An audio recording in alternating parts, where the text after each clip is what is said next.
ये हमारे 7 भाई हैं और रेबिट लेके आए हैं। इसका एग्रीमेंट ख़त्म हो रहा था इसलिए एक फ़ीमेल ही लेके आए। दो वाले फ़ीमेल है चसला ये बार आखला तो सिर्फ एक फ़ीमेल लेके आए बस। सही है रख ये ताकि इसका एग्रीमेंट मेंटेन रहे और एक्सपायर ना हो।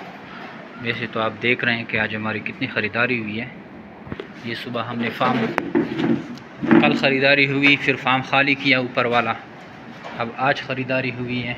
और ये आप फार्म देख सकते हैं, पूरा फार्म जो है फिल हो गया और इस हिसाब से फिल हो गया। ये देखें 1 2 3 4 5 6 एक केज में आ गए।